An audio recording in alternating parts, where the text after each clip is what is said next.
Alright, we are back some more Sword Art Online Unleashed Blading, and today we're going to be talking about the brand new character coming for the part 4 banner for the 2.5 anniversary, and it's actually going to be Yuuki, which is pretty surprising because in my opinion I thought we were going to be getting Tiese, and you can let me know down below whether you thought it was going to be Tiese as well. And the main reason I say that is because with all the Moon Cradle stuff that we've been getting, the main focus of them has been Ronnie and Tiese being like the protagonists, right? We've seen them basically battle off enemies, train, do all this stuff, and now in the most recent one we've seen them become Integrity Knights, and we got Ronnie as a playable character, and Tiese is just like nowhere to be found.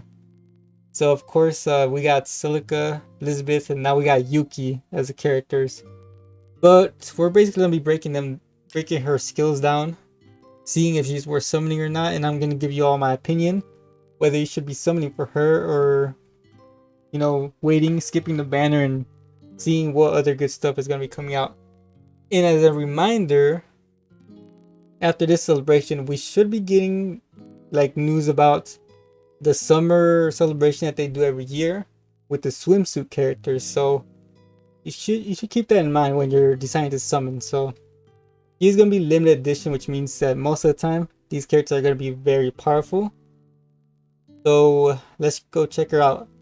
She is gonna be light element, which that team is very strong, I will say, especially with the second anniversary characters, right? Asuna, Kirito, and especially Eugeo being as supportive as he is. So the great absolute sword Yuuki, she's gonna be a charge, assault, and enhanced mode character. And the stats that she has, whoa, okay, she's very powerful. 7,000 HP basically. It's gonna be very strong. 120 stats, I believe that's gonna get her to like 13,300 or something like that. Maybe higher, depending on like they give out a specific R4 armor for her, which they've been doing a lot, so we can assume that they're gonna do that as well for her. Alright, so 2540 attack with enhanced mode, which is gonna be increasing her stats by even more. And on top of that, her skills, which we will talk about in a bit, is gonna be very, very powerful. She's basically built to be a damage dealing character, right? So she's gonna be fitting very well on a team with like Eugeo, like I said, from the second anniversary.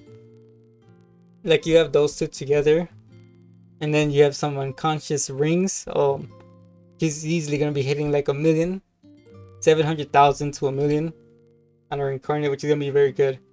Her speed is really good, 319, which 120 stats, I believe that's gonna be like 346, something like that, which is very fast. And her crit 660, very good, right? That's about average. 660 is about average. So then we go down here to the skills. Doesn't matter because once you go into an enhanced mode, they actually gets, I mean, they don't really get better. Yeah, they don't change the only thing that changes when you go into enhanced mode is that you raise your attack by 10%, but the skill stays the same. The only thing that changes is their incarnate charge goes from 20% to 25%. And the slash attack from the charge goes to extra strong. But for the most part, it all stays the same. The main reason it stays the same is because the enhanced mode compensates for the stats increasing. And then right here, her attack basically going up 7% every time she attacks. She's gonna be doing a lot of damage, so they didn't need to go that far off with like her skills, right? Like just having this is gonna be very good, very crazy. Now if we go down here, her incarnate skill is gonna be Mother's Rosario, which is a slash attack, super strong multiplier, which is like the biggest multiplier you can get in the game right now. So yeah, I can already see her doing like 700,000, 1,000,000 even, or even more if you build her with like specific rings or specific situations, right? And then you go down here with her Imaginariums. So you get 3% attack unlimited amount of turns, increase critical damage by 15% for the first 2 turns, and they only activate when you're facing dark element characters. If you get her fully duped out, which I will be doing when her banner comes out tomorrow night, so stay tuned for that.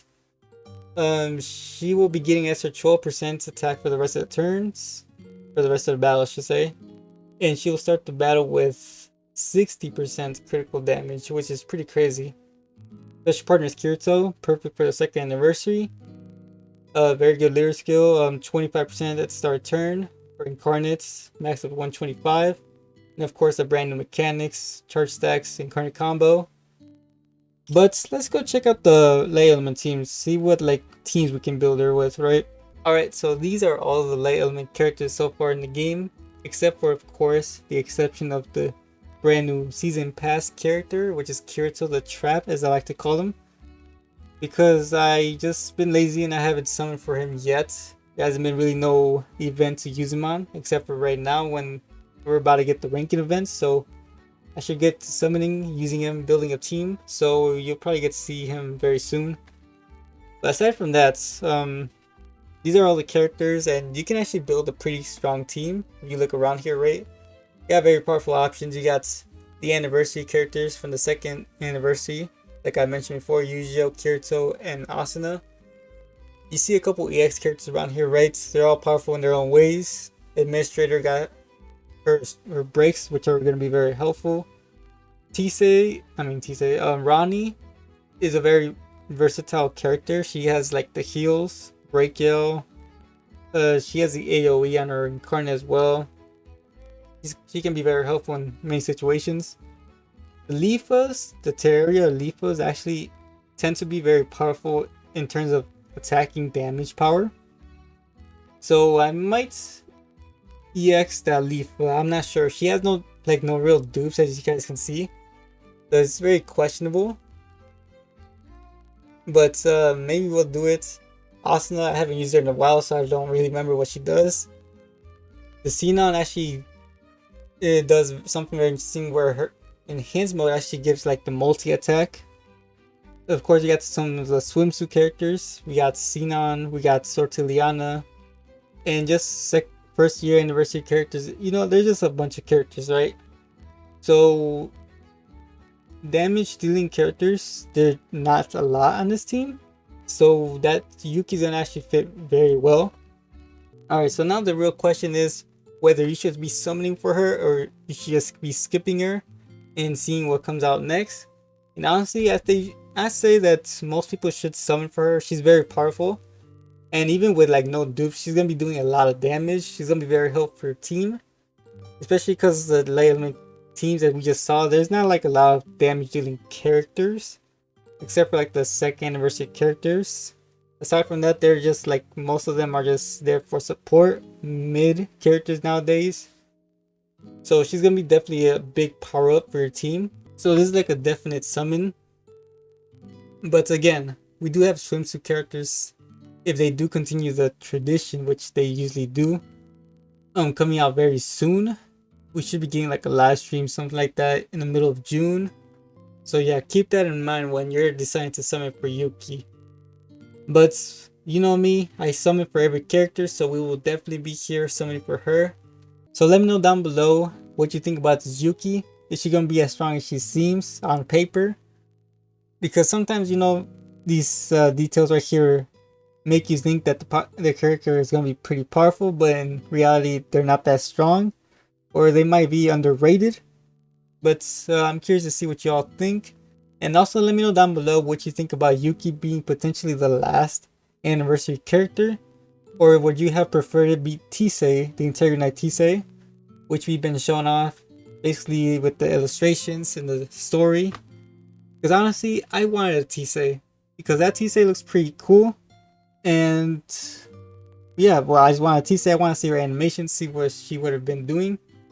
But I guess this is fine too. I'm fine with Yuuki. I kind of like Yuuki as well. So that's going to be it. If you enjoyed the video, you need to do go down there, smash the like button, subscribe if you are new. And hopefully you all have a great day, and I will see you next time.